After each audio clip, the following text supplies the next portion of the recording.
Alors, bonsoir à tous. Merci beaucoup d'être venus à cette table ronde avec ce titre qui apparaît ici. Alors, je vais tout de suite commencer par parler un tout petit peu de ce titre parce que, évidemment, ce titre qui convoque une vieille formule qui est encore... Vous m'entendez bien? Non? Alors... Voilà, je commençais en disant que le titre de cette table ronde convoque une vieille formule encore familière aux Juifs de France et qui s'énonçait jadis avec un mélange de malice et de naïveté, donc heureux comme un Juif en France. Et à l'origine, la formule se disait en yiddish, et je vais essayer de la prononcer sous le contrôle de Gérard Inger, Glücklich wie Gott in Frankreich, autrement dit, heureux comme Dieu en France, donc Dieu donc, et pas seulement les Juifs, carrément Dieu était en question dans cette affaire. Et cette boutade qui vient d'Europe centrale, qui était transmise de shtetl en shtetl, elle faisait courir la rumeur qu'il existait quelque part à l'ouest une terre où les Juifs pouvaient vivre libres, une nouvelle terre promise, offerte par la modernité européenne. Et la France apparaissait à ces Juifs qui en rêvaient, comme la patrie de l'émancipation, des Lumières, de la citoyenneté, et dire que même Dieu s'y sentait chez lui, c'était célébrer la promesse d'un avenir juif réinventé dans une réalité politique nouvelle. Là, évidemment, je parle du tournant, la fin du XVIIIe, du début du XIXe siècle. Et peut-être pour avancer, enfin, je vous rappelle cette anecdote qui est très très célèbre d'Emmanuel Levinas qui parlait de son père, qui depuis sa Lituanie natale lui aurait dit et répétait souvent cette phrase que lui avait dit son père, que si un pays était capable de tant de passion pour la justice, qu'il se divise tout entier pour défendre un juif injustement accusé, alors ce pays est béni et ne peut pas ne pas être juste. Voilà. Alors, donc le titre de notre rencontre aujourd'hui part de cette formule, on y reviendra probablement souvent, mais évidemment on va aller au-delà de ce qu'elle représente, on pourrait dire historiquement. Mais évidemment, là, vous voyez bien que le titre il est suivi d'un point d'interrogation. Alors, la question se pose avec le recul. Que reste-t-il de cette promesse de liberté, d'égalité dans la vie des Juifs de France telle qu'elle s'énonçait il y a 2 siècles avec une forme comment dire, d'évidence pour beaucoup. Donc, on va s'accrocher à ce souvenir de cette formule, la prendre très au sérieux avec son point d'interrogation, pour parler d'une histoire juive française faite d'émancipation, mais aussi de déchirement, d'intégration, mais aussi d'épreuve. Et on en parlera aussi au présent, évidemment, de cette formule, parce que heureux comme un juif en France, ça semble peut-être effectivement appartenir au passé. Et là, vraiment, je voudrais me référer à des formules qu'on lit très souvent en ce moment dans la presse ou dans les interviews. Il y a un ancien président du CRIF, dont je lisais l'entretien il y a quelques jours, qui affirmait « Je ne sais pas si les Juifs ont un avenir en France ». Voilà, c'est un ancien président du CRIF qui disait ça. Je ne sais pas si le vice-président du CRIF actuel le dirait aussi. Il y a un livre qui est paru il y a quelques mois sous le titre « La fin des Juifs de France », point d'interrogation. Et depuis une vingtaine d'années, et évidemment plus encore depuis le 7 octobre, les articles sur l'inquiétude des Juifs de France sont devenus un marronnier. Il y a 2 jours un article dans Le Point qui était titré « Bientôt il faudra partir, en France, la solitude des Juifs ». Donc évidemment, on va essayer dans un petit peu plus d'une heure de faire ce va-et-vient entre l'histoire à partir de cette formule et cette actualité faite d'inquiétude.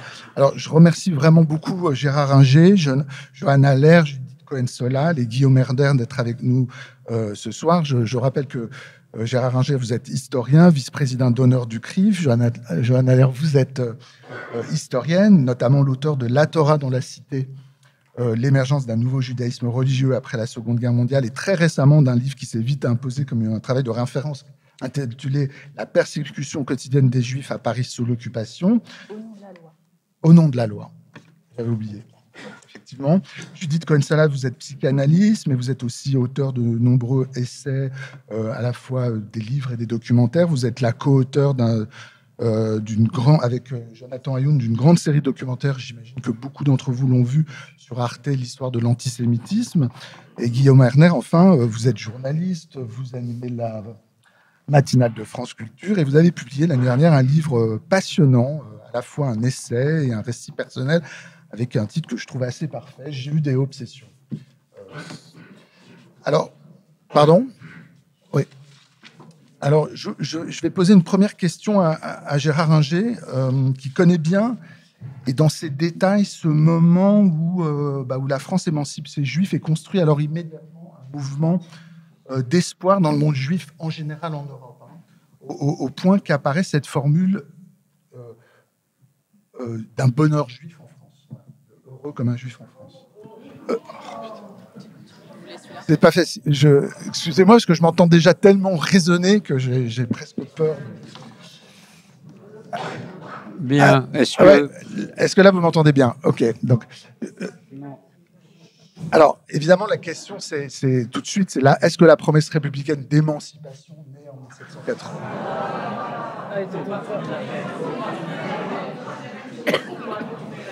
En plus, il faut que tu fasses quelque chose. Peut-être il faut que tu prennes... un autre micro, peut-être. Un autre micro. Ça, celui-là, il est plus proche. Ouais, le micro du journaliste, de la radio, on va... Il y a une révolte. Je suis grondé, là, c'est terrible. Alors...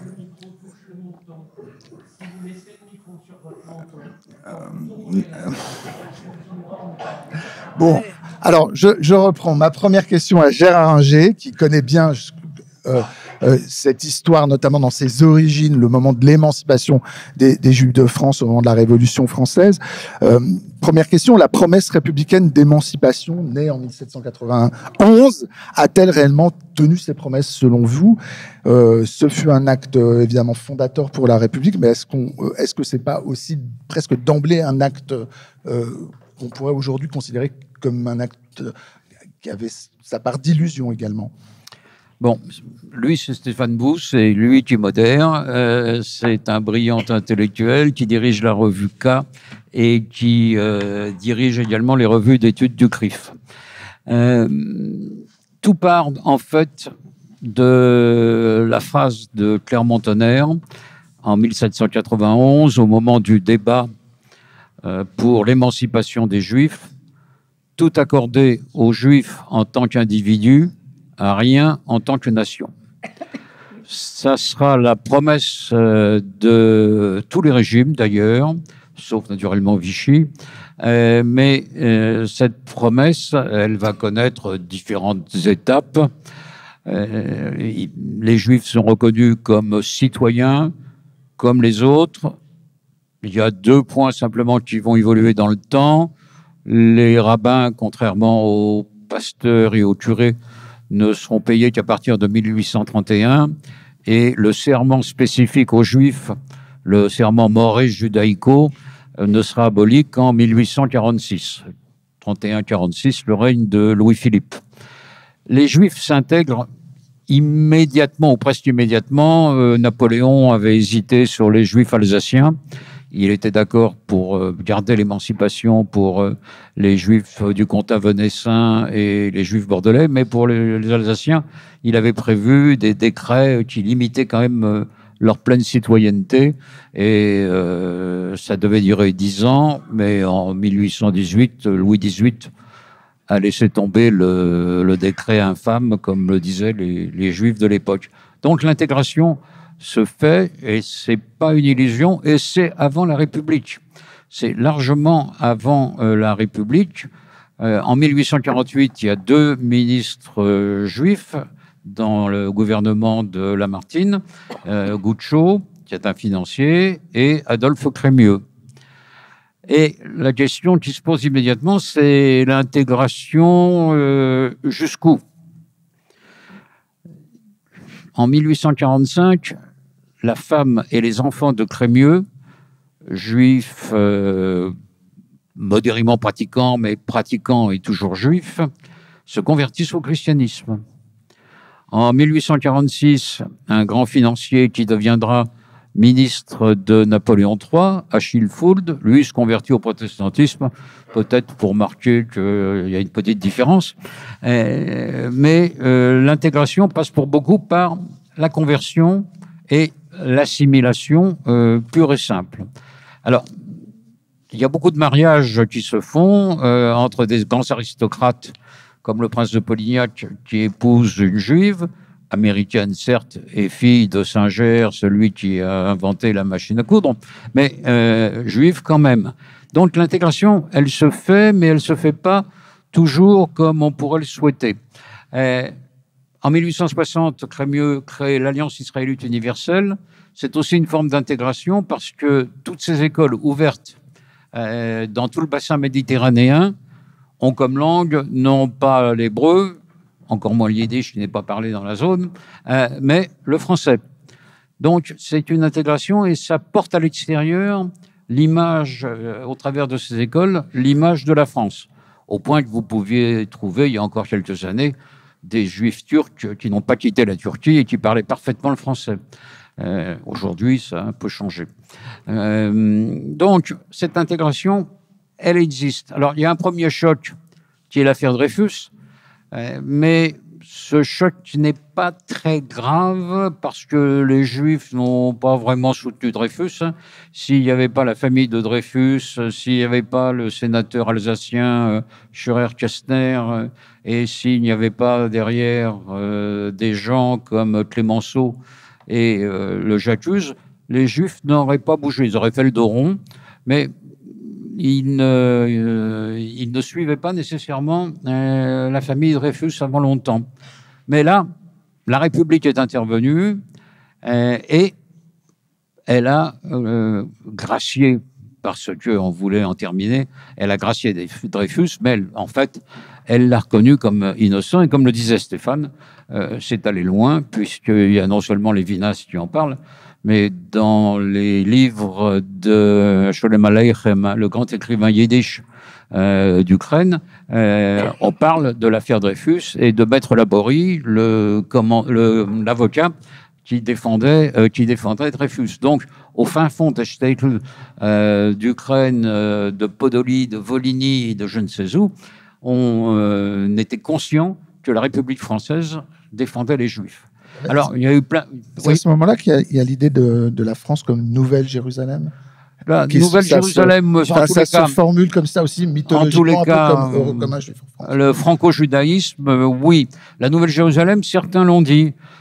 Aristide Briand a tenu une conférence devant des Juifs dans les années 1920, et il disait, le sionisme, c'est bien, mais c'est pour les pauvres Juifs d'Europe de l'Est, c'est pas pour vous, parce que la Nouvelle Jérusalem, c'est la France. Et la plupart des Juifs français, pendant la guerre de 14-18, l'ont bien montré. Il y a eu de nombreux volontaires juifs étrangers qui se sont portés à la défense de la France. Il y a eu cette phrase. Et jusque dans les années 30, tout va bien. Sauf que, d'une part, les Juifs s'assimilent pour beaucoup et n'ont plus qu'un lien divers avec le judaïsme, un lien assez lointain, notamment les Juifs français, ce qui n'est pas le cas des Juifs de l'Est qui arrivent, qui s'habillent encore à la mode yiddish, avec un long cafetan, des papillotes et un grand chapeau, qui ne parlent que yiddish, et eux ont une vision un peu différente. Et la question se pose à ce moment-là chez eux, est-ce qu'on s'assimile ou qu'est-ce qu'on fait? Je peux vous citer le cas de ma famille. Mon grand-père maternel est arrivé en France en 1921 de Varsovie. Il n'a pas tellement quitté la Pologne pour des raisons d'antisémitisme, mais parce qu'il n'y avait pas de quoi manger. Il a fait venir sa famille en 1923. Il ne parlait que le yiddish et mon grand-père, un polonais douteux.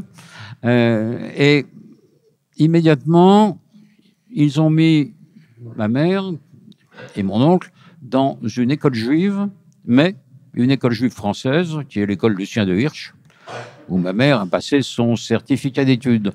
Après-guerre, mes parents, qui avaient encore le statut étranger, à ma naissance, m'ont déclaré immédiatement à la mairie, parce qu'on pouvait à l'époque être français par déclaration. Il suffisait que les parents aillent devant un officier d'état civil et disent que mon fils ou ma fille doivent être français, et ils l'étaient. Donc, les règles ont bien changé. La vraie coupure, elle est double avec la République. C'est naturellement Vichy, mais Vichy, c'est pas la République. On l'a suffisamment rappelé. Et c'est également, pour certains, à la suite de la Shoah, c'est le sionisme. À partir de là, peu à peu, les Juifs se redeviennent globalement une communauté.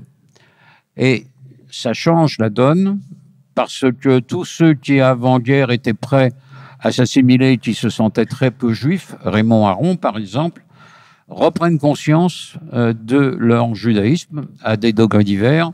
Raymond Aron, c'est plutôt après la guerre des 6 jours, mais lui qui, s'il n'y avait pas eu la Shoah, aurait sans doute considéré que le judaïsme, c'était une vieille lune, a changé d'avis, et beaucoup de juifs avec lui.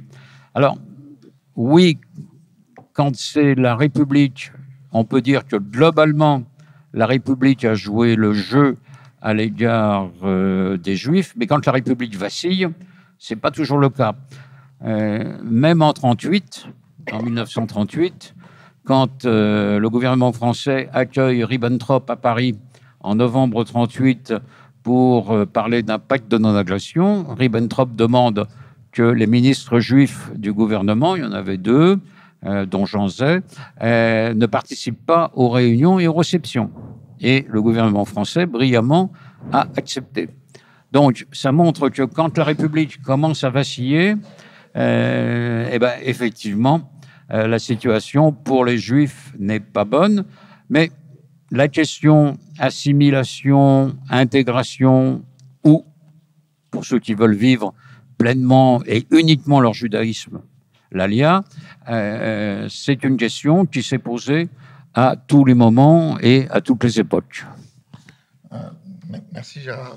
Johanna, puisque Gérard a fait allusion à ce moment où effectivement ça vacille très profondément, est-ce que vous pouvez prendre le relais justement pour nous expliquer comment la condition juive française, avec les habitus qui sont la sienne depuis plus d'un siècle et demi, bascule en quelques années au moment de Vichy. Oui.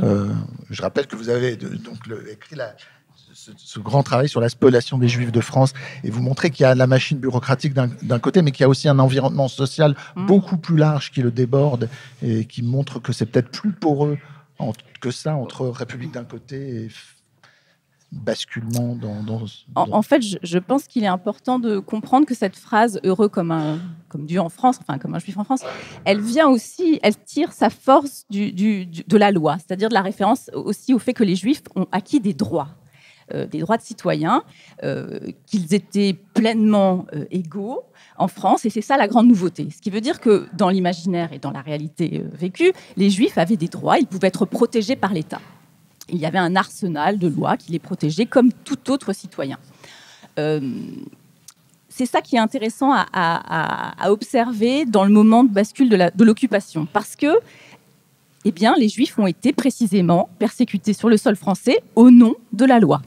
C'est une chose qui a été un petit peu oubliée, un petit peu éludée, qui a été masquée par l'image de la rafle, qui a un petit peu dominé, préempté tout l'imaginaire et toutes les représentations qu'on a de la Seconde Guerre mondiale en France et de la persécution des Juifs. Mais il faut quand même savoir que si on considère les chiffres des déportés de France, la moitié des déportés de France ont été arrêtés dans le département de la Seine, donc Paris et sa banlieue, environ 38 000 personnes. Un tiers de ces 38 000 personnes ont été arrêtées au nom d'une infraction à une loi française ou une ordonnance allemande que les autorités françaises avaient décidé de faire appliquer pour les Allemands. Donc vous voyez ce retournement de la loi contre les Juifs. Et ça laisse des traces très durables dans l'imaginaire aussi, chez les Juifs, chez les survivants, chez les rescapés, chez ceux qui reviennent, chez ceux qui se sont cachés. Parce que, qu'est-ce qu'ils ont observé pendant la guerre ? Évidemment, les rafles commises par la police française, mais évidemment, le harcèlement quotidien dans les rues pour les contrôles d'identité, le fait d'être arrêté par un policier français, d'être ramené au dépôt de la préfecture de police comme un délinquant parce qu'on est juif et qu'on n'a pas porté son étoile, le fait d'être envoyé depuis la cour du dépôt de la préfecture de police tous les jours des camions emmener les juifs menottés vers le camp de Drancy. Vous voyez, ensuite, dans le camp de Drancy, jusqu'en juillet 43, on ne trouve que des fonctionnaires de police français qui font le travail, qui dressent les listes de déportation, qui placent parfois un déporté, un interné à la place d'un autre à titre punitif vers Auschwitz. Donc vous avez une omniprésence de la police française, des institutions françaises qui agissent, on le voit dans les dossiers d'épuration, eh bien toujours en s'abritant derrière l'argument de la loi. C'était la loi. Il faut savoir que cet argument de la loi, il va persister au-delà du rétablissement de la légalité républicaine, parce que les Juifs qui rentrent, c'est vrai, évidemment, toutes les lois infâmes sont abrogées, évidemment du fait de la condition de Juif sont abrogées, mais la République qui reprend, eh bien, va instaurer de nouvelles lois qui sont censées être des lois justes, qui vont en fait pénaliser les Juifs au niveau fiscal, au niveau des titres. Par exemple, un déporté qui rentre juif, qui a été déporté parce que juif, s'il est passé par la case prison avant d'être déporté, notamment parce qu'il a refusé de se déclarer juif, c'est infraction à la loi du 2 juin 41, le deuxième statut des Juifs, il est passé par la case prison, il a été condamné par un juge français, et bien jusqu'en 1967, l'État français va lui refuser le titre de déporté politique. Voilà. Donc, vous voyez, le rétablissement de la légalité républicaine ne veut pas dire que la loi va tout réparer. Donc, vous voyez cette ambivalence de la notion de loi et d'état de droit, voilà, pour les Juifs. Non, ce qui est intéressant, c'est que vous ramenez tout de suite la formule euro comme un juif en France dans un rapport à l'abstraction de la loi qui doit protéger les juifs. Alors que c'est vrai qu'on peut avoir tendance à l'entendre parce que souvent elle est prise dans des récits par des auteurs qui vont développer un rapport sensible aussi à la France. Évidemment, il y a l'émancipation, évidemment, les Juifs sont des citoyens comme les autres, mais il y a un rapport sensible à la France, à l'histoire de France, et on a, je pense par exemple, le film de Yves Jolant qui s'appelait « Heureux comme un Juif en France », développait bien cette idée d'un rapport sensible que les Juifs pouvaient avoir à la France par-delà cette question stricto sensu de la loi qui protège. Guillaume, j'ai une question pour vous. En fait, je voudrais vous demander deux fois de commenter des phrases de votre livre parce qu'elles sont en rapport direct avec la question. Il y a un moment donné dans votre livre, vous avez cette phrase, vous parlez de votre famille, vous parlez plus largement de l'environnement dans lequel est votre famille, d'un milieu très particulier de Français ashkénazes après la Seconde Guerre mondiale, et vous écrivez ces Juifs ashkénazes se proposaient de résoudre la quadrature du cercle. Évidemment, le mot quadrature du cercle, ça va être le point sur lequel peut-être on devra parler. Devenir plus français que les Français, devenir des Français majuscules, alors qu'au fond, ils ne pensaient qu'aux Juifs.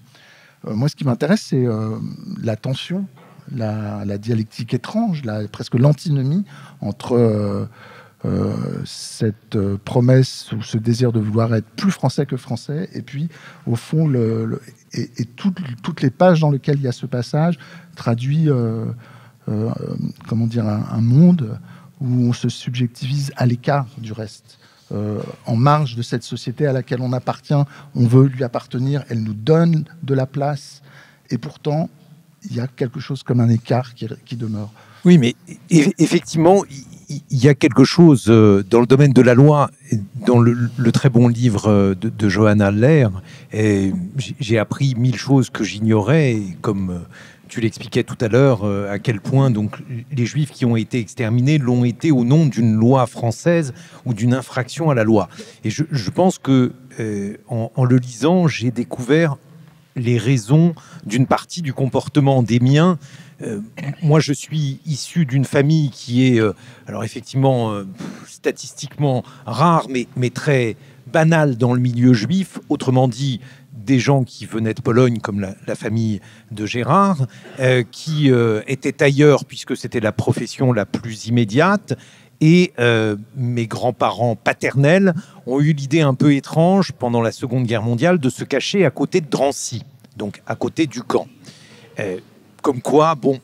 Mais finalement, cette idée extrêmement étrange leur a porté chance, puisqu'ils ont survécu à la guerre. Mais pour ce faire, eh bien, il fallait que mon père, qui était plus petit que son âge, il avait 13 ans, mais il faisait tout môme, il ne portait pas l'étoile jaune alors qu'il aurait dû la porter, et donc il allait porter les vêtements que mes grands-parents cousaient, et il rapportait des pièces de tissu qu'il pouvait assembler, en dehors donc d'un certain nombre de gens qui ont refusé de lui donner du tissu, ou de lui vendre du tissu plutôt, en lui disant on ne sait pas ce que vous allez devenir, si vous êtes déporté, on ne sera jamais payé.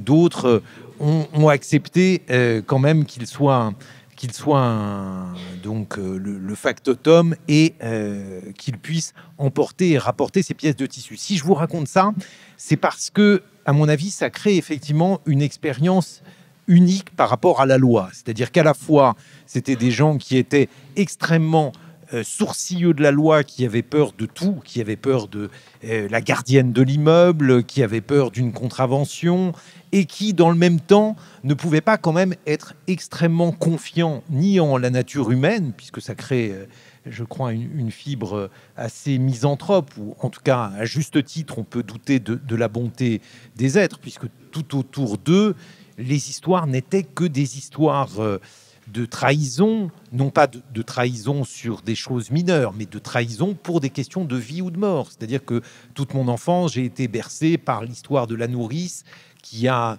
gardé l'argent qui devait servir à nourrir les enfants et qui a donné les enfants.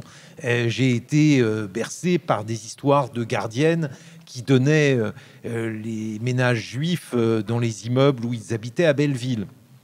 Et donc, je crois qu'il y a une profonde duplicité ou une antinomie entre à la fois leur désir de s'intégrer à la France, leur désir de rester en France, puisque parmi les questions qu'on peut se poser, la première qui m'est toujours venue à l'esprit est comment ces gens-là ont-ils fait pour rester en 1944 dans ce pays où, a priori, certes, 25% des Juifs seulement avaient été déportés, mais ils l'avaient été, et s'ils l'avaient été, c'était avec la collaboration active des Français. Et c'est pourquoi, à mon avis, il y a toujours eu ce dilemme-là qui crée une population assez étrange, qui a un rapport extrêmement sourcilleux à la loi. Je terminerai juste par cette chose qui, moi, m'a toujours marqué. Dans ma famille, il y a eu une grande dispute pour savoir s'il fallait ou non se faire recenser comme juif.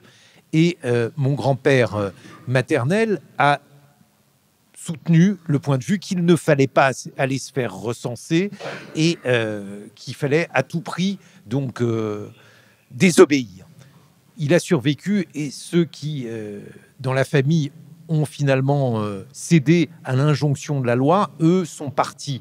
Et je crois que là aussi, ça n'est pas complètement envisageable d'avoir une attitude, j'allais dire, linéaire par rapport à la loi aujourd'hui, même si, bien entendu, les circonstances sont complètement différentes. Ça me frappe cette histoire, parce qu'il se trouve que cette histoire a eu lieu exactement dans ma famille aussi. Est-ce qu'il faut aller se faire recenser ou pas? Et ceux qui ne sont pas allés ont lutté pour ne pas se faire recenser, s'en sont tirés, et pas les autres. Donc, Judith, je repose une question à Guillaume juste sur cette idée d'écart dont je parlais tout à l'heure. Parce que dans votre livre, ce qui est assez intéressant aussi, c'est la manière avec laquelle vous avez hérité cet écart. Vous racontez comment vous voulez être vous-même. Vous parlez de votre fascination pour l'aristocratie, pour la France éternelle, pour une France... voilà. Et toujours, il y a ce jeu de vouloir en être, de ne pas y en être vraiment, d'être sur un seuil. Ça serait ça votre bonheur français, ou c'est un bonheur impossible? Comment ça se décline si on reprend la formule pour vous? Mais alors, là aussi, c'est quelque chose de très parlant. Alors, juste sur le point que tu évoquais, Stéphane, moi, je pense qu'il y a vraiment un débat chez chaque juif entre un petit Durkheim et un petit Kant. Alors, le petit Kant, il dit qu'il faut maximiser donc l'universalité de nos principes. Alors, si on universalise nos principes, bien sûr, on respecte la loi. Mais si on est durkheimien, Durkheim considère que la moralité de l'homme moyen est médiocre. Et l'expérience de tout être, mais peut-être particulièrement de tous les juifs qui ont traversé la Shoah, consiste à se rendre compte que la moralité de l'homme est très médiocre et que dans cette médiocrité-là, il faut être aux aguets et qu'on ne peut pas suivre toutes les règles parce que ceux qui suivent toutes les règles partent en premier. C'est ce que dans ta famille on a vécu, c'est ce que dans la mienne on a vécu également. Et justement, notre désir, non pas d'assimilation, parce que je crois que ici nous sommes tous nés français. Moi, évidemment, je suis né français. Je n'ai pas d'autre parti que la France. C'est un lapsus qui est parlant. Je ne pense qu'en français. Et depuis le 7 octobre, il s'est quand même passé quelque chose de très étonnant. C'est-à-dire que je me suis découvert en train de parler. Donc, je travaille à la radio. On a une médiatrice. Et lorsque le 7 octobre est arrivé, j'ai eu malheureusement la prescience de tout ce qui allait suivre. Et notamment, je me suis dit, bon, pour la première fois, le fait que je sois juif, je n'ai jamais caché mon judaïsme, va être questionné dans le traitement que je vais faire de cette actualité. Et ça n'a pas manqué. J'ai eu un certain nombre de questions d'auditeurs. Et la médiatrice, qui est une femme formidable, que j'aime beaucoup, vous savez, il y a dans chaque organe de presse un médiateur, une médiatrice, donc il y a une émission de la médiatrice. Et donc elle m'a dit, voilà, mais certains auditeurs trouvent qu'il y a parfois un biais dans votre manière de traiter la question du Proche-Orient. Et je me suis entendu lui répondre que ce que probablement ces auditeurs voulaient dire était que j'étais juif.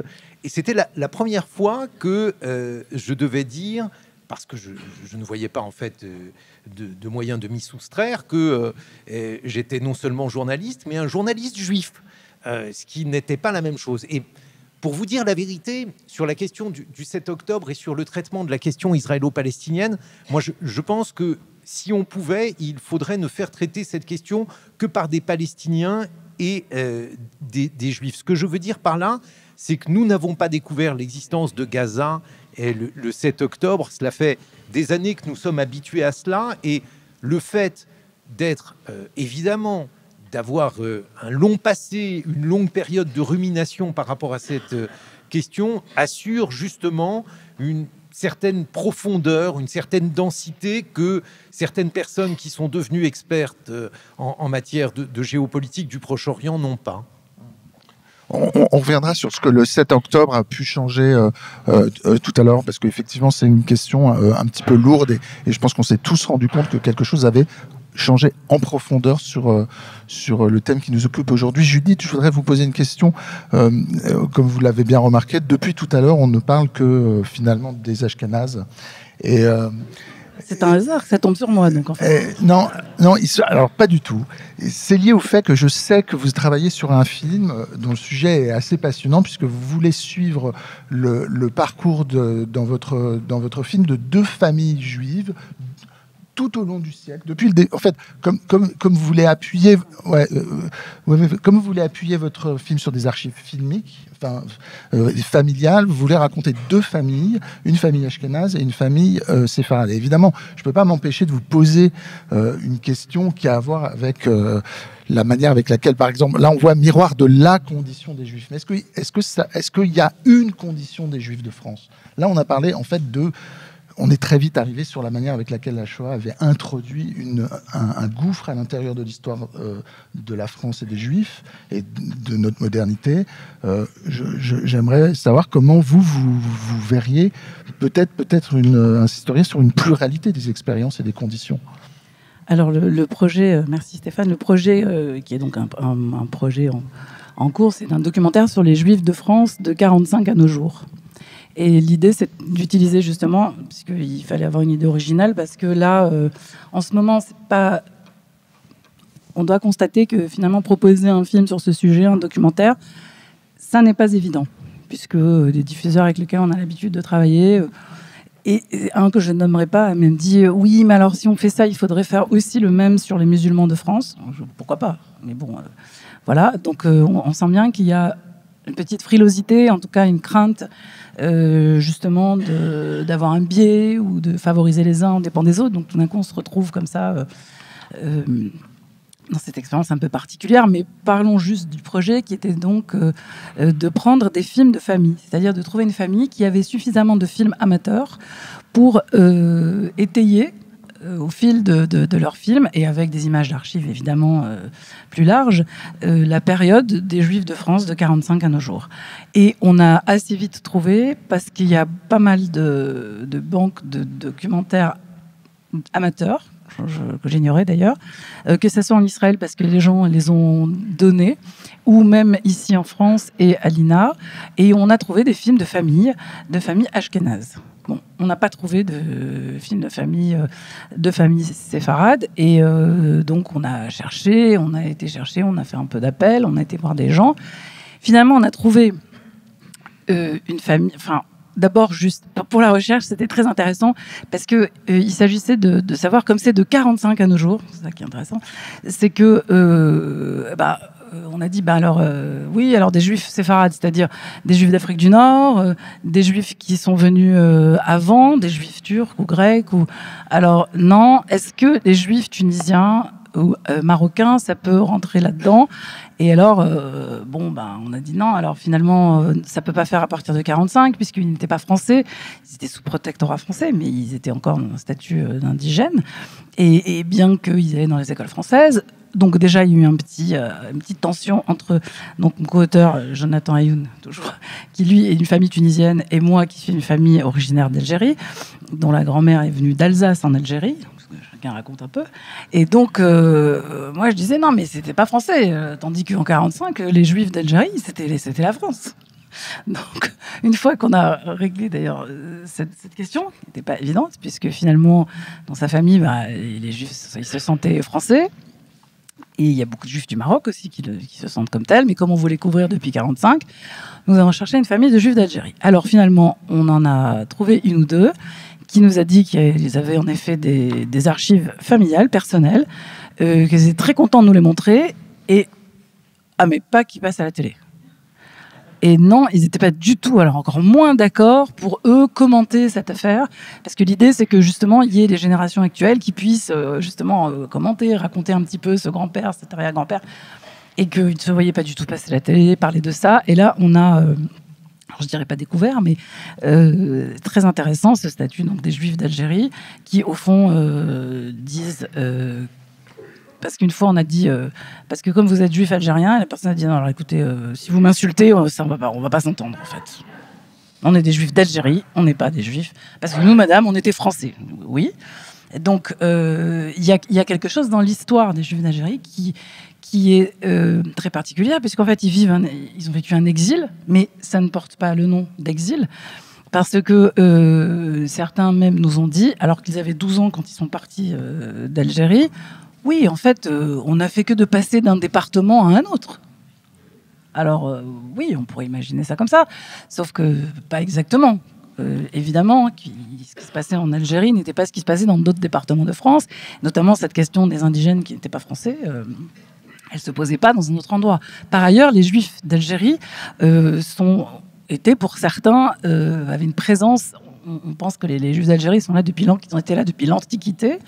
Ils sont arrivés avec les Romains, puis ensuite il y a eu des Juifs qui sont arrivés d'Espagne. Mais donc la présence juive en Algérie était largement antécédente et implantée. Donc finalement, quand les Juifs sont partis avec la guerre d'Algérie, ils sont tous partis. C'est-à-dire tous ceux, y compris, qui avaient leurs racines là depuis très très longtemps. Il y a cette question aussi de d'avoir fait le choix d'être français, alors qu'ils se sont à ce moment-là séparés des indigènes. Ils ont choisi, dit-on parfois, le statut de français à celui de dhimmi. Okay. Et cependant, ils se sont retrouvés un petit peu dans cette, je dirais, le cul entre deux chaises, si vous me permettez, parce que d'une certaine manière, ils n'étaient plus avec les Arabes d'Algérie, et d'un autre côté, ils peinaient à se faire reconnaître et accepter par les Français d'Algérie, parce qu'ils ne se reconnaissaient pas nécessairement dans la question des colons, ni dans la question des pieds noirs. Et surtout parce qu'il y avait énormément d'antisémitisme. On se rappelle que avant la guerre, Drummond était à Oran, mais pas seulement à Oran. Le maire d'Oran a été élu.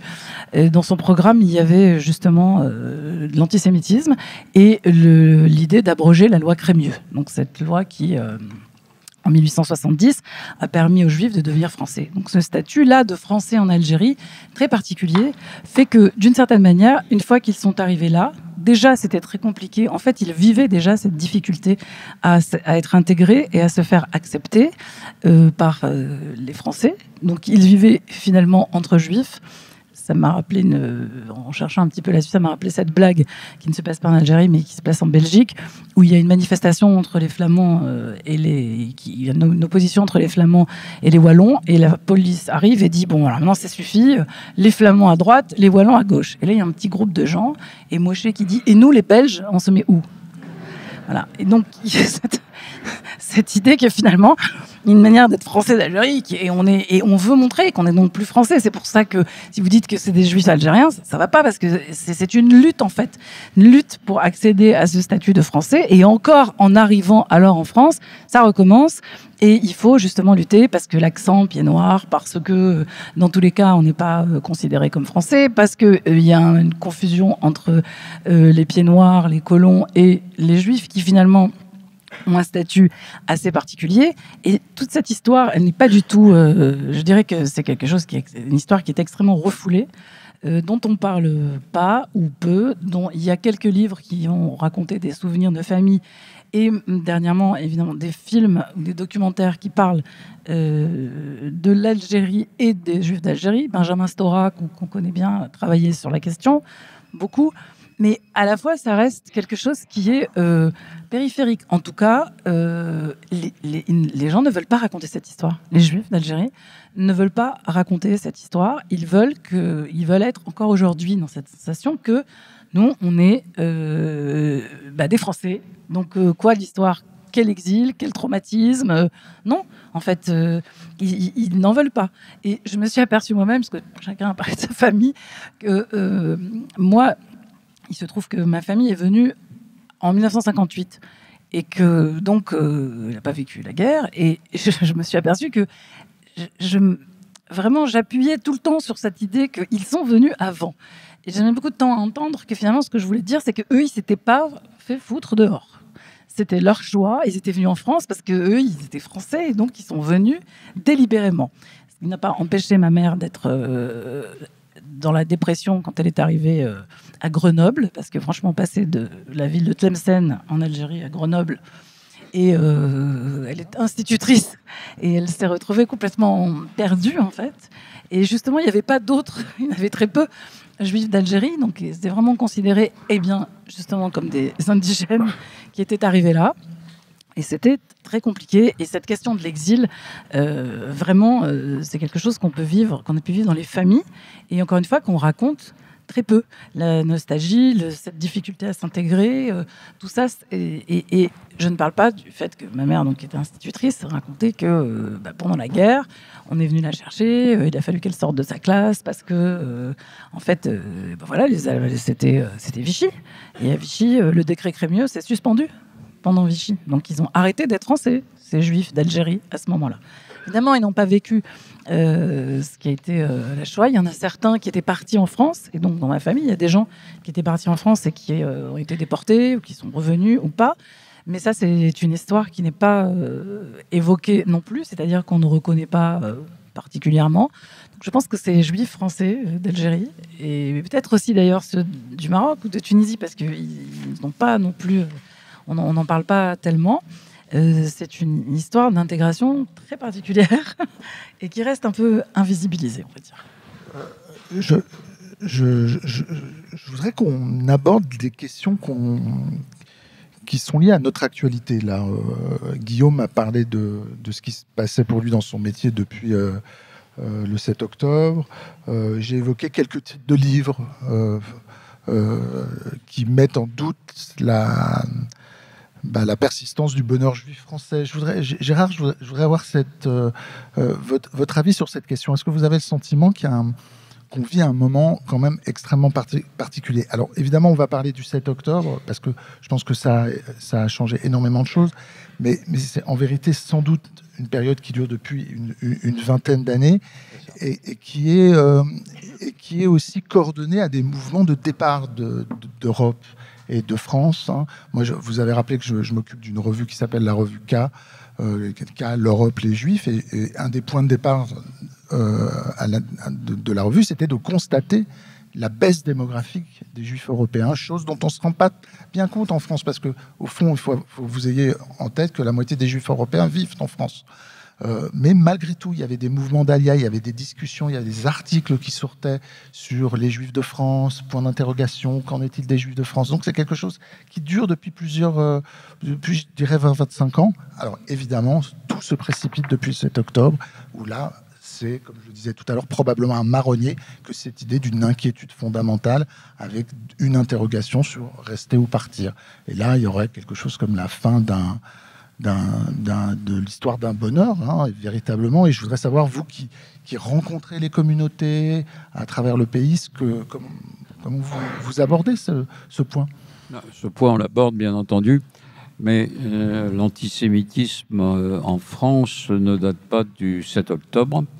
On a assisté à une baisse importante de l'antisémitisme entre les années juste avant la guerre et dans les années 90. On a des sondages qui mesurent l'antisémitisme. On pose des questions aux gens. Est-ce que vous marieriez votre fille à un juif? Est-ce que vous accepteriez d'avoir un patron juif? Est-ce que vous serreriez la main d'un juif, etc. Et on s'aperçoit qu'en 1938, 50% des Français, par leur réponse, montraient qu'ils avaient des préjugés antisémites. En 1946, même sondage, même résultat. Les gens avaient vu les persécutions des Juifs, etc. Ils n'étaient pas favorables, pour beaucoup, ou la majorité, à ces persécutions, mais les préjugés antisémites demeuraient. Et à partir des années 50, on voit ces préjugés antisémites diminuer jusqu'à n'être plus qu'à une hauteur de 15% à la fin des années 90, au début des années 2000. Et à partir de là, ça remonte. Alors, ça remonte, c'est pas un hasard, c'est lié à la seconde intifada. Et aujourd'hui, on sait qu'il y a entre 25 et 30% de Français ou d'habitants en France qui sont marqués par l'antisémitisme.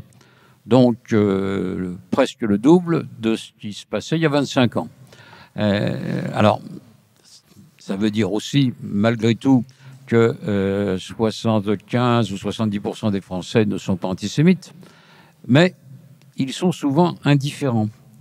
Ce qui nous a frappé au CRIF et dans les communautés, c'est le fait qu'il y a eu 13 juifs assassinés depuis le début des années 2000, tous assassinés par des islamistes ou peu s'en faut, et que la communauté nationale n'a pas réagi.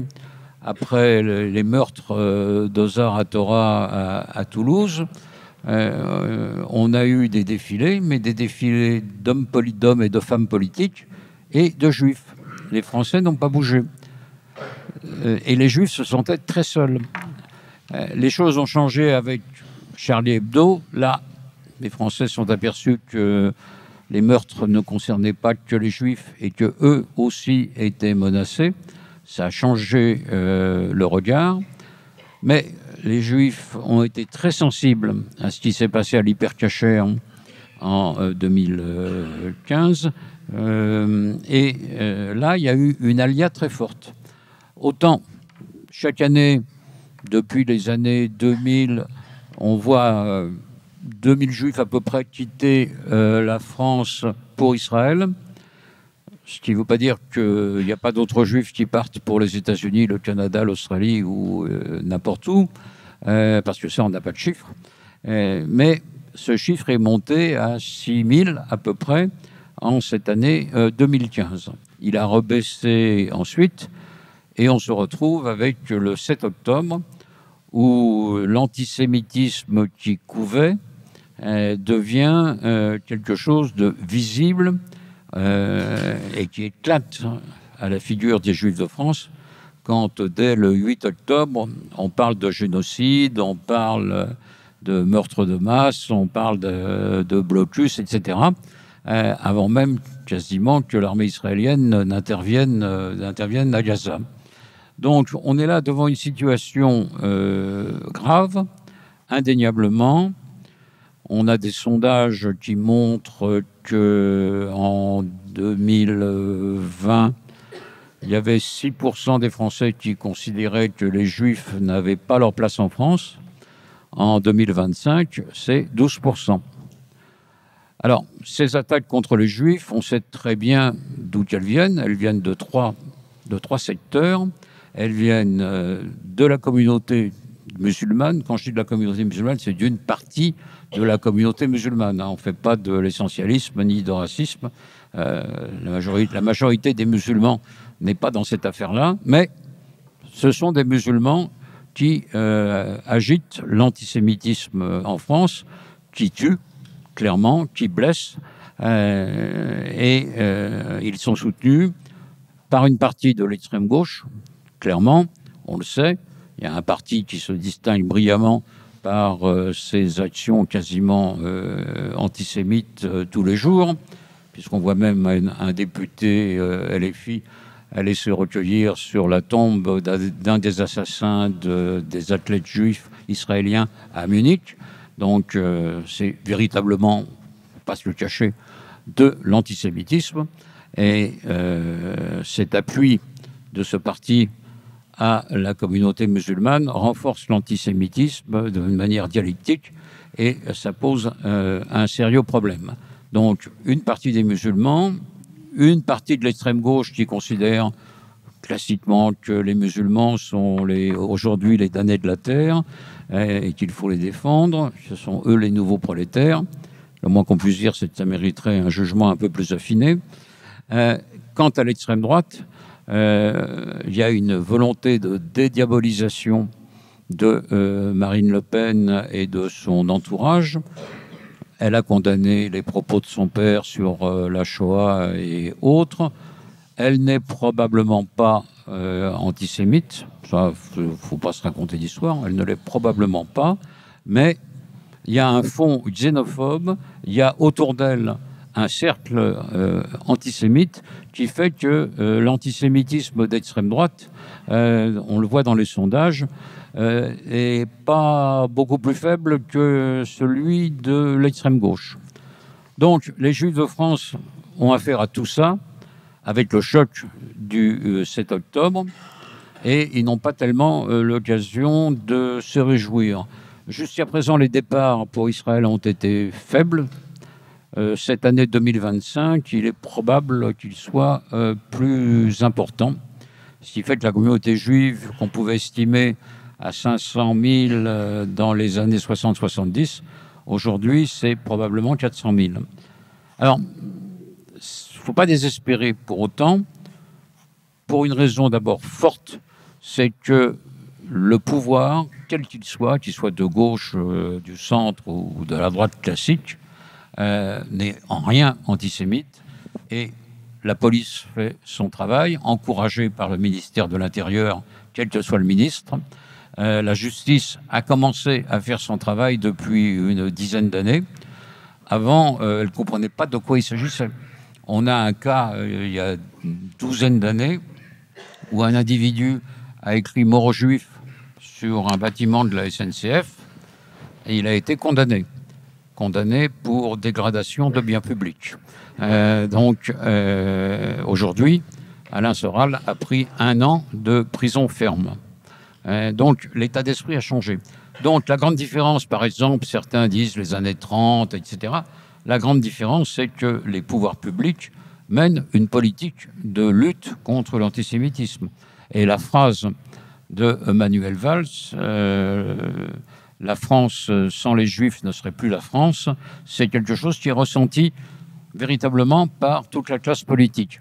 Alors, à partir de là, naturellement, ça n'empêche pas les Juifs de vivre mal cette situation, les accusations de soutien à Israël, comme si tous les Juifs de France étaient les défenseurs de Netanyahou, si ce n'est pas de Ben Gvir ou de Smotrich. Donc on est là devant une situation compliquée, difficile, et là chacun est devant un choix. On peut considérer qu'il n'y a rien à attendre de la France et on s'en va. La majorité des Juifs, je crois, n'est pas dans ce cas-là. Elle est inquiète, elle est parfois même angoissée. Elle ne fait pas pour autant ses valises parce que, si j'ai dit que les Français étaient souvent indifférents, on a aussi maintenant dans les sondages des preuves qui sont très conscients de cet antisémitisme et qui sont d'accord pour le combattre. Donc la situation est globalement difficile. Elle n'est pas, à mon avis, mais ça c'est aussi un point de vue personnel, désespérée pour autant. Je passe tout de suite le micro à Johanna avec ce que je l'ai vu réagir une fois ou deux à quelques phrases que vous prononciez. Oui, je voulais juste ajouter une chose, c'est que avant le départ, en fait, voilà, le départ de France, il faut quand même prendre en compte aussi une autre donnée historique qui est le désarroi culturel. C'est-à-dire que l'occupation a aussi sonné le glas d'un certain modèle d'intégration culturelle des Juifs qu'on a rapidement nommé l'israélitisme français, la symbiose judéo-républicaine qui a vraiment formé des générations de jeunes Juifs dévoués à la France, prêts à se sacrifier pour la patrie. Voilà, donc il y avait cet idéal symbiotique entre la France et les Juifs qui a été vraiment mis à mal par la guerre, par l'occupation. C'est une chose que j'ai étudiée lors de ma thèse sur les mouvements de jeunesse juifs qui se sont impliqués dans la résistance juive, dans le sauvetage des enfants, mais aussi dans le fait de prendre les armes, et qui, parallèlement à ces actions de résistance, s'engageaient dans la redéfinition d'un modèle identitaire juif français, puisque finalement... les persécutions leur montraient que cet israélitisme français, ce modèle d'intégration ne fonctionnait pas. On peut en discuter, mais ce qui est intéressant, alors là, c'est une remarque plus personnelle. J'ai étudié jusqu'à la fin des années 70 ces jeunes juifs, notamment au sein des éclaireurs israélites de France, qui s'engageaient pour créer un modèle alternatif de vie possible en France à travers des structures comme l'école d'Orsay, avec un rêve de repousser un petit peu les limites de la distinction entre privé et public dans l'expression de son judaïsme, dans la façon de le vivre, de l'étudier, en prenant un modèle d'étude tiré plutôt des modèles est-européens, centre-européens, qui étaient étrangers à la culture juive française finalement. Mais ce qui est intéressant, quand même, à prendre en considération, et ça m'a vraiment frappée parce qu'il y a quelques années, j'étais archiviste à l'Alliance israélite universelle, et on me demandait parfois d'intervenir auprès de classes de jeunes gens pour parler justement de cette mémoire de la culture juive française. Et j'étais moi-même vraiment stupéfaite de voir qu'au sein des écoles de l'Alliance, qui sont quand même le berceau de l'israélitisme français et de cette culture-là, il n'y avait plus aucune mémoire, aucune transmission de ce que ça avait été ce moment de symbiose. Ils n'avaient aucune idée et je trouvais que c'était même des écoles extrêmement tournées vers le départ vers Israël, ce qui m'a interloquée parce que je me suis dit alors peut-être que la jeunesse juive ne sait plus quelle a été la richesse du passé juif français. Voilà. Juste un mot là-dessus. Le franco-israélisme ou israélitisme ou franco-judaïsme, effectivement, a changé de visage. Ça ne veut pas dire qu'il a disparu. Nous sommes tous autour de la table, je pense, des enfants de la République. Nous avons fait nos études dans les écoles publiques et nous sommes tous parfaitement intégrés à la société française. Ce qui a changé, c'est effectivement l'arrivée du sionisme, ça c'est clair, et ça a modifié peu à peu le comportement des Juifs français, avec un soutien à Israël, avec les liens familiaux qui existent de part et d'autre de la Méditerranée. Ça n'est pas pour autant une disparition de ce franco-judaïsme, et j'ai tendance à penser que le grand rabbin actuel, Chaim Corsia, est encore une figure de ce franco-judaïsme. Donc, bien sûr, la situation n'est a changé après Vichy, mais l'attachement à la France reste chez la plupart des Juifs encore assez fort, et même très fort, ce qui ne veut pas dire qu'ils ne manifestent pas davantage un particularisme juif. Je m'appelle Gérard pour mon prénom. Mon prénom juif, il est à la synagogue, il n'est pas sur mes papiers. J'ai appelé mes 2 enfants David et Déborah. Ça veut dire quelque chose. Mais ça ne veut pas dire pour autant qu'ils ne sont pas français, qu'ils ne se sentent pas français et qu'ils ont l'intention de partir demain matin. C'est, je crois, assez compliqué encore la situation de l'ensemble des Juifs. C'est plus tout à fait le franco-judaïsme d'avant. Ça n'est pas pour autant le grand exode.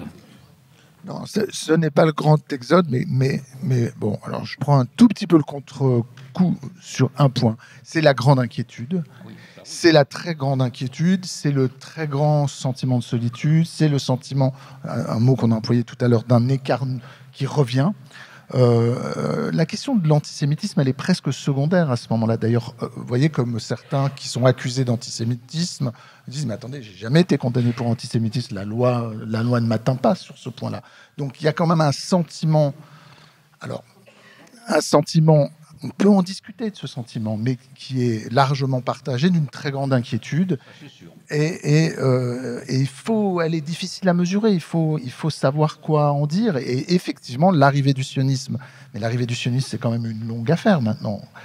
C'est une certaine manière de parler du sionisme aujourd'hui qui devient complexe. Alors, Guillaume, vous avez parlé de cette convocation dans un bureau au moment post-7 octobre. Je pense qu'elle n'aurait pas eu lieu avant. Je pense que vous n'auriez pas pu imaginer une scène pareille il y a 5-10 ans. Et vous dans votre livre, à un moment donné, dans votre bouquin, vous écrivez, maintenant, on en est arrivé à ce point-là où il y a une sorte de nation paria à l'intérieur de la France. On ne parle plus des Juifs, on parle des sionistes. Et c'est quelque chose que vous marquez comme le nouveau signe de cette judéo-obsession qui se réveille à nouveau. Donc là, il y a un nouvel écart, nouvelle distance, nouvelle angoisse, nouveau... Comment le penser, tout ça? Oui, on a tous assisté à ce glissement-là. Avant, il y avait des Juifs, ils sont devenus des sionistes. Un jour, j'ai demandé à ma coiffeuse qui me disait qu'Elisabeth Lévy était sioniste. Je lui ai dit, mais expliquez-moi ce que ça veut dire sioniste, parce que je ne comprends pas ce mot. Et j'ai compris au travers de son explication que ça voulait dire juif méchant. Alors déjà, juif, c'était pas terrible, mais juif méchant, c'était encore pire. Et maintenant, tous les juifs sont devenus des sionistes, donc des juifs méchants. Et puis il y a eu l'autre transformation, Stéphane. Les sionistes sont devenus génocidaires. Donc on peut dire d'un journaliste qu'il est journaliste génocidaire, etc. Donc on a vu effectivement ce triple glissement, alors même que je discutais avec une consoeur, avec Anne Niva, pour ne pas la nommer, qui a suivi la guerre de Tchétchénie. La guerre de Tchétchénie, c'est 500 000 morts. Et elle me disait, quand j'envoyais mes papiers, tout le monde s'en foutait. Parce que la Tchétchénie n'intéressait personne. C'était des musulmans, hein. C'est pour ça que ça n'intéressait personne. Mais alors, évidemment, à Gaza, ce sont aussi des musulmans. Alors, qu'est-ce qui a changé entre la Tchétchénie et la Palestine ? On peut s'interroger, mais on peut aussi avoir la solution. Et la solution, c'est pas moi qui la donne, c'est Mahmoud Darwich qui expliquait lui-même, alors que c'est un grand poète palestinien, que la vraie différence, c'est que dans le cas de la Palestine, ceux que l'on présente comme étant les agresseurs, alors le 8 octobre vient après le 7, mais si on considère que la campagne guerrière à Gaza peut être prise isolément, évidemment, il s'agit de l'armée israélienne. Et donc, on voit avec une certaine lassitude, lorsqu'on est journaliste et juif, un certain nombre de malheurs du monde qui sont complètement ignorés. C'est-à-dire, vous ne pouvez pas parler du Cameroun, vous ne pouvez pas parler du Congo. Quand je dis vous ne pouvez pas, ça n'intéresse personne. En revanche, évidemment, il y a une surinformation au sujet de Gaza. Je n'ai jamais vu de flottille partir pour sauver l'Érythrée, pour sauver le Yémen, que sais-je. On voit bien que cela n'existe pas et que ça ne viendrait à l'esprit de personne. Et donc, j'en viens à penser que, effectivement, il y a une forme de métaphysique qui a été recomposée. C'est pour ça que quand Gérard dit il y a une évolution de l'antisémitisme en statistique, c'est un fait. Il y a une passivité de beaucoup de gens, c'est un autre fait. Mais si vous voulez, moi, ce qui me fait très peur, c'est la reconstruction d'une métaphysique avec l'idée selon laquelle il y a un pays qui incarne le mal dans le monde, et ce pays, c'est Israël. Et si, d'aventure, nous pouvions supprimer Israël, eh bien, le monde irait bien à nouveau. Et quand j'entends ces gens, j'aimerais aussi me convertir à cette haine vertueuse et me dire que moi aussi, je vais lutter contre le sionisme mondial, puisque s'ils disent vrai, alors là, véritablement, il y a un enjeu fondamental, puisqu'il s'agit de débarrasser le monde de tout esprit maléfique, une fois qu'on en aura fini avec cet État qui est non seulement actuellement maléfique dans sa politique, mais qui est en quelque sorte structurellement mauvais. Et c'est cela, en fait, qui est également intéressant dans l'évolution du discours antisioniste. Il ne s'agit plus, en fait, seulement de savoir si ce qui se passe à Gaza est une guerre juste, pour reprendre les mots de Michael Walzer. Il s'agit aussi de voir que, d'emblée, il y a dans la construction même de l'idée israélienne quelque chose d'intrinsèquement terrible, de colonial, à une époque où le monde était en train de supprimer l'idée même de colonie. Et ça, c'est quelque chose effectivement de beaucoup plus inquiétant, parce que ça veut dire que Israël en temps de paix, on peut rêver, hein, il y a eu une signature d'un accord, donc peut-être que dans 30, 40 ans, cette région vivra en paix. Et bien même à cette époque-là, l'idée israélienne sera une idée viciée, et donc les Juifs seront le seul peuple qui n'a pas le droit à l'autodétermination, puisque personne ne proteste contre l'autodétermination des Arméniens, des Kurdes, à juste titre. Hein. Je suis moi-même kurdiste, je pense que les Kurdes doivent avoir un État. Voilà un peu la situation dans laquelle nous sommes aujourd'hui.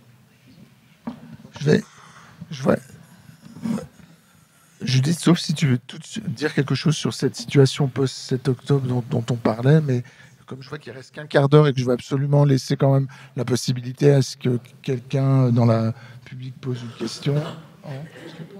Tu répondras, d'accord.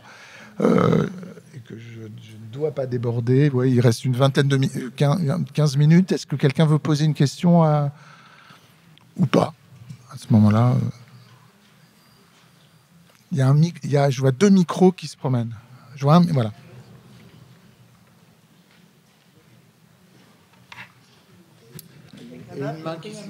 Bonsoir. Moi, j'ai une question sur. Vous avez parlé de la gauche radicale. On sait très bien que, par exemple, à l'époque du cimetière de la profanation du cimetière juif de Carpentras, il y a une grande manifestation à Paris, et que traditionnellement, c'est la gauche dans son ensemble qui manifestait contre le retour de la bête immonde, contre ce qu'on appelait à l'époque le Front National. Et aujourd'hui, vous l'avez dit, vous l'avez rappelé, voilà, cette gauche, elle n'est plus dans les rues pour manifester. Et je ne parle pas de la gauche radicale, hein, je parle de la gauche raisonnable, je vais le dire comme ça. Elle n'est plus dans les rues pour manifester contre l'antisémitisme, notamment en mars 2012, et puis dans d'autres circonstances. Est-ce qu'il n'y a pas... en fait, j'aimerais vous poser la question à tous. Comment analysez-vous ce qui me semble être aujourd'hui, et c'est très étonnant de la part notamment d'une partie du Parti socialiste et des écologistes, une sorte d'indifférence à la situation, à ce que vivent les Français juifs aujourd'hui? L'antisémitisme de gauche n'est pas une nouveauté. En 1844, un monsieur Toussenel a écrit « Les Juifs, rois de l'époque ». Proudhon était antisémite. Et quand j'étais petit, au sein du Parti communiste français, il m'arrivait d'entendre monsieur Benoît Frachon ou monsieur Gaston Plissonnier s'en prendre aux grandes entreprises capitalistes en France. Et il citait toujours les mêmes exemples, la banque Rothschild et Dassault. Ça doit être un hasard. Donc cet antisémitisme-là, il n'est pas nouveau. Quant au problème au sein du PS, il y en a eu aussi des antisémites. Paul Faure s'est violemment opposé à Léon Blum en le traitant de tous les noms, y compris de juifs, à partir de 1939-40. Et on l'a vu au moment du vote à Vichy.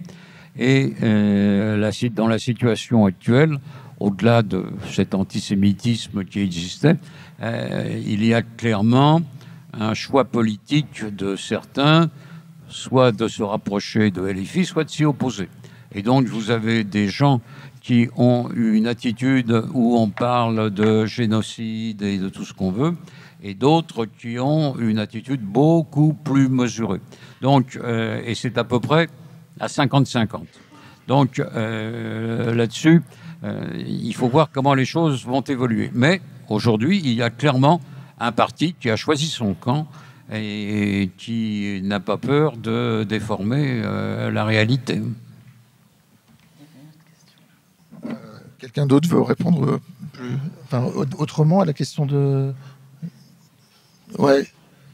Parce que bon, vas-y. Peut-être là-dessus, effectivement, je pense que ce qui est terrible, en fait, pour cette part de la gauche dont tu parles, Yanis, c'est, en fait, il faut renverser nos perspectives. L'antisémitisme n'est pas un problème. Nous, on pense que l'antisémitisme est un problème et qu'il faut le résoudre. En fait, l'antisémitisme est une solution.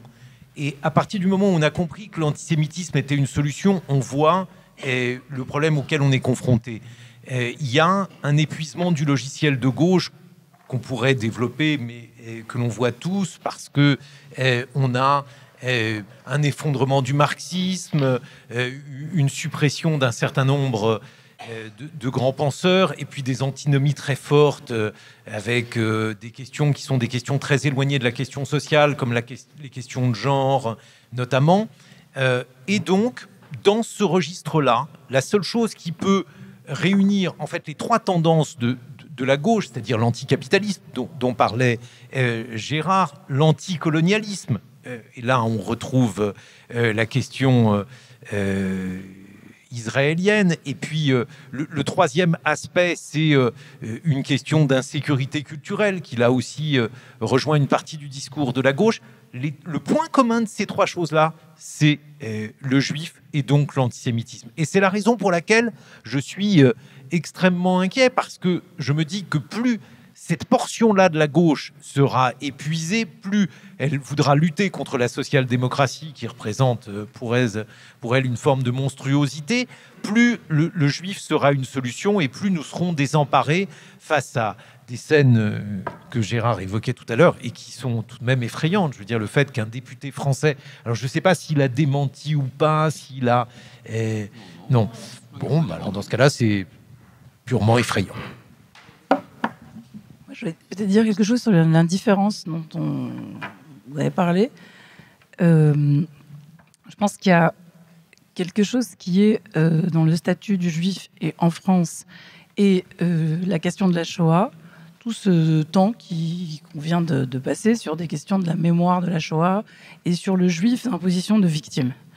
Et il y a évidemment quelque chose de particulier dans cette manière qu'on a de demander des comptes à la victime. Donc maintenant que c'est vous qui pouvez décider, on va bien voir ce que vous allez faire. On sent quand même qu'il y a à travers ça la position de ceux qui se sentent coupables ou accusés, ou en tout cas qui ont derrière eux une longue histoire qui n'est pas tout à fait digérée.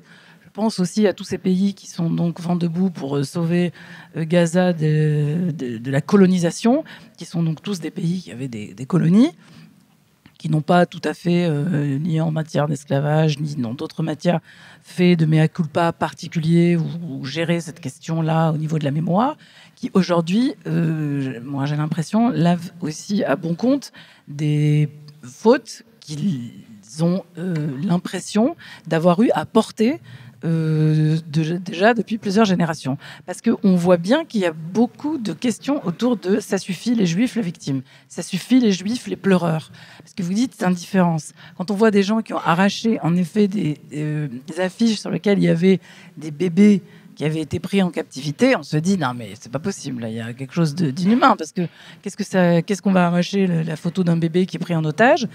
Et la réaction, puisqu'il y a des gens qui ont été interrogés sur pourquoi il l'avait fait, parce qu'il y en a marre, d'abord parce que bon, tout ça c'est de la propagande, mais parce qu'il y en a marre de ces gens qui sont tout le temps en train de pleurer, qui utilisent, c'est la question de l'instrumentalisation aussi de la Shoah, l'instrumentalisation de la position de victime, et je pense que c'est une manière, évidemment, dans le retour du refoulé, de régler la question sans la régler, en fait, de régler la question de la Shoah, de régler la question de la colonie, et tout ça sur le compte de aujourd'hui, puisqu'il ne reste pas beaucoup de colonies, il est vrai. Et cette question de colonies, quand on dit, on sait pas, le problème en plus, c'est qu'elle s'élargit, puisqu'il y a les territoires occupés. Mais maintenant, au fur et à mesure, on a vu depuis 2 ans qu'il y a énormément de gens qui parlent de la remise en question, comme tu disais, Guillaume, de l'existence même de l'État d'Israël, qui serait une grande colonie à lui tout seul. Donc, quand on dit il faut qu'ils rentrent chez eux, c'est-à-dire où? Parce que c'est une colonie qui n'a pas de métropole. Donc, c'est quand même compliqué.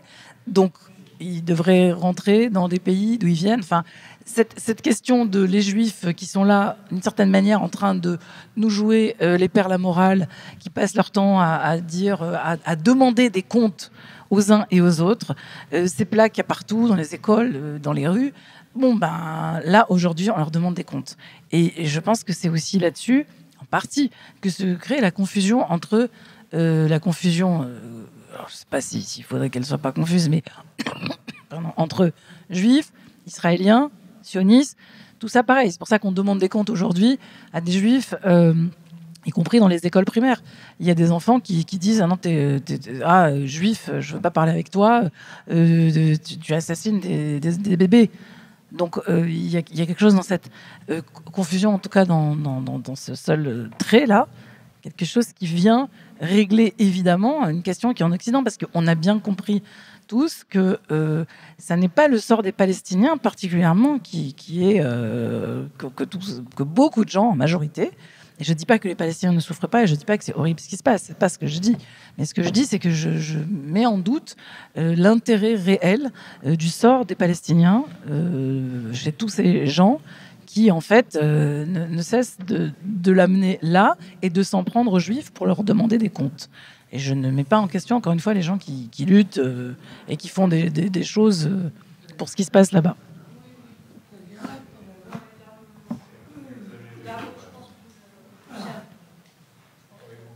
Excusez-moi, est-ce qu'il y a une possibilité, question très naïve, est-ce qu'il y a une possibilité pour un juif de la diaspora d'être critique face à l'État d'Israël ou au gouvernement d'Israël actuellement?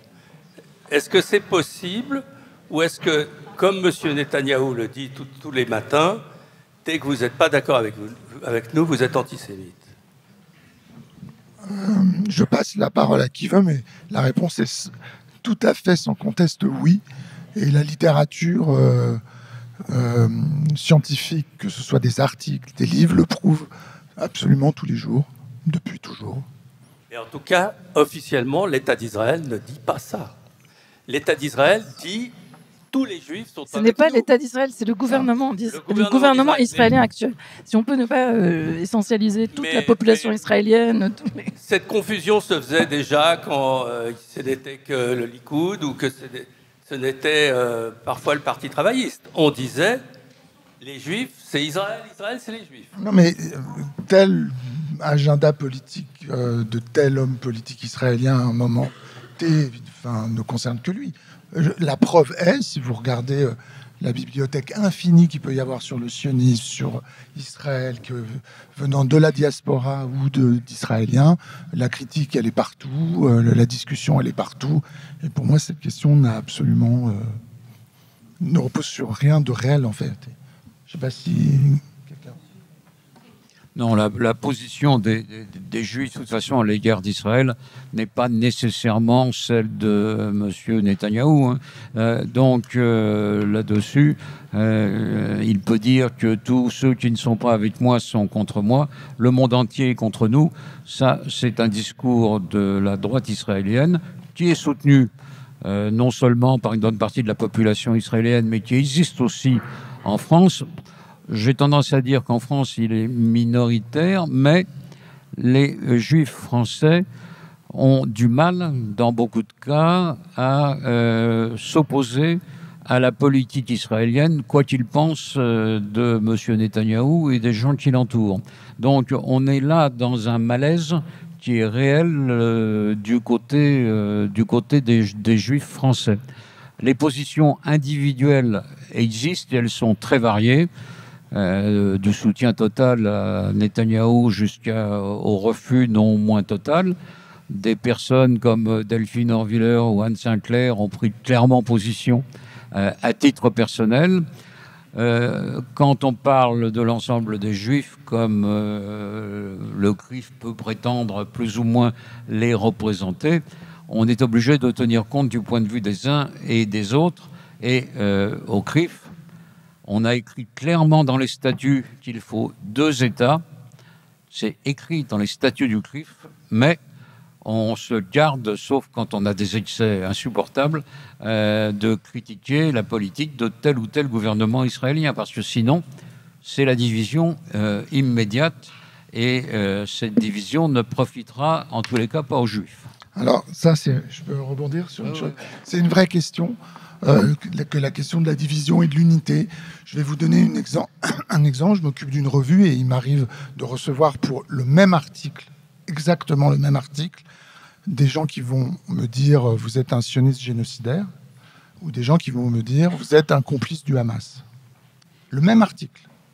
C'est-à-dire que la polarisation est tellement puissante, les avis sont déjà tellement tranchés, que de toute manière, les gens lisent à peine, de manière générale. Ils vont lire 2-3 trucs, ils vont se rabattre sur leur position et ils vont accuser l'autre d'être l'ennemi cardinal.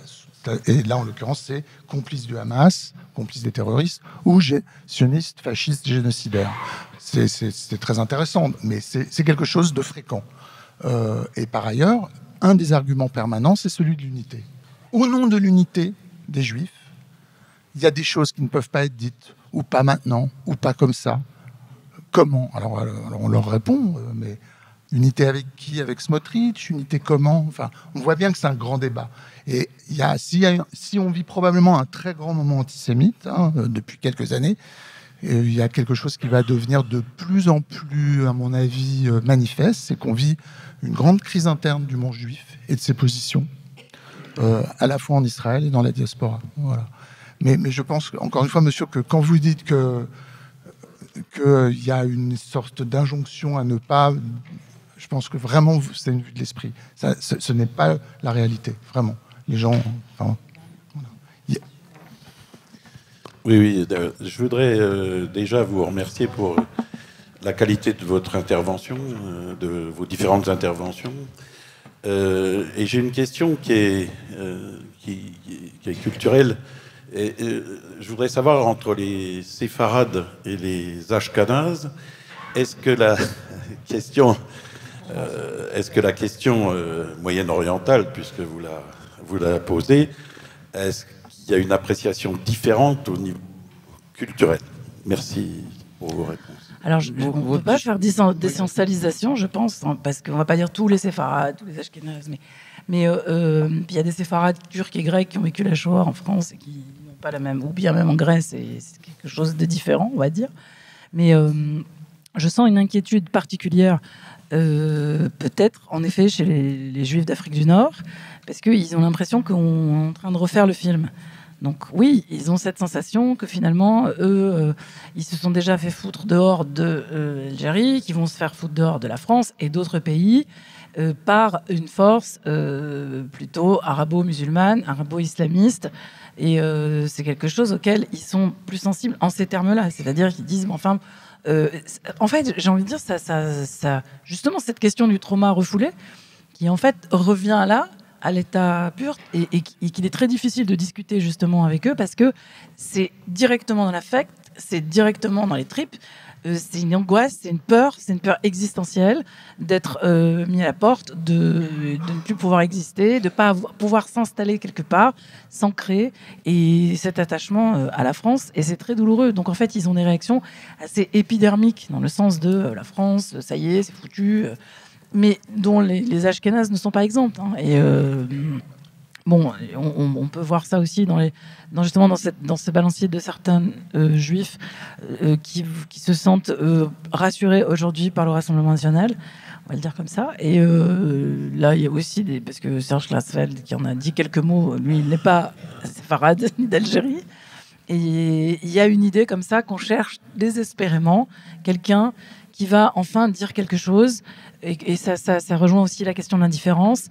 Quelqu'un qui vient dire « Ok, c'est vrai, ce 7 octobre, c'était horrible, c'est un pogrom qui a recommencé. Ok, les actes antisémites en France, c'est difficile à vivre. Que vous soyez tout le temps interpellé en tant que juif et qu'il faut tout de suite monter patte blanche et dire dans quel camp on est tout de suite parce qu'il faut absolument avoir une position. Enfin, toutes ces injonctions, ces graffitis, enfin, tout ça, c'est violent. Et les juifs cherchent des gens qui vont reconnaître, en fait, cette forme de traumatisme et ce qui est en train de se passer.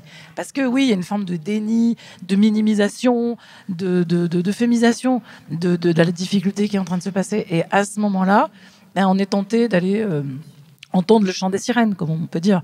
Et du coup, ceux qui savent parler, parce que pour le reste, on n'a rien vu, hein, d'ailleurs on a vu le contraire, on a envie de se laisser rassurer. Ça montre à quel point il y a une fragilité des gens et il y a un désir de compassion, un désir d'entendre qu'on vous dise non mais vous êtes français comme nous français, on vous soutient, on est là, on comprend ce que vous vivez. Et c'est vrai que là il s'est passé quelque chose ces 2 dernières années où c'est beaucoup plus compliqué, comme disait Gérard. Il y a toujours énormément plus de juifs dans une manifestation contre l'antisémitisme que de non-juifs. C'est quelque chose qui est douloureux, en fait. Donc, à cet endroit-là, il y a une forme de sentiment d'abandon par la France, en fait. Et les Français, peut-être. Par rapport à votre question, j'ai envie de dire d'abord 2 choses. La première, c'est que les antisémites font aucune différence entre les séfarades et les ashkénazes. La seconde, c'est que, bon, je suis ashkénaze jusqu'au bout des ongles, mais j'ai épousé une séfarade et mes enfants, ils sont quoi ? Ils sont juifs, tout simplement. Donc, la question avait beaucoup de sens il y a 40 ans. Elle en a moins aujourd'hui. Il y a une fusion quand même qui est réelle. Cela étant, sur un plan politique, on voit beaucoup de juifs séfarades plus que les ashkénazes tentés par un vote d'extrême droite pour des raisons évidentes à l'égard des Arabes, des musulmans, etc. Ça existe, notamment dans le Midi. Les ashkénazes, j'ai envie de vous dire, on connaît mieux l'extrême droite que les séfarades, même si du côté de l'Algérie, il y avait ce qu'il fallait comme antisémites. Simplement, les ashkénazes, s'ils sont plus modérés et ne votent pas facilement Le Pen, il y a une tranche qui existe en région parisienne qui vote Zemmour. Donc, les rapports là-dessus sont compliqués. Mais encore une fois, je crois que la distinction perd de plus en plus de son sens en France, et c'est tant mieux. Il n'y a pas 2 communautés juives distinctes, etc. Mes enfants mangent du couscous en buvant de la vodka, il n'y a aucun problème. Merci beaucoup.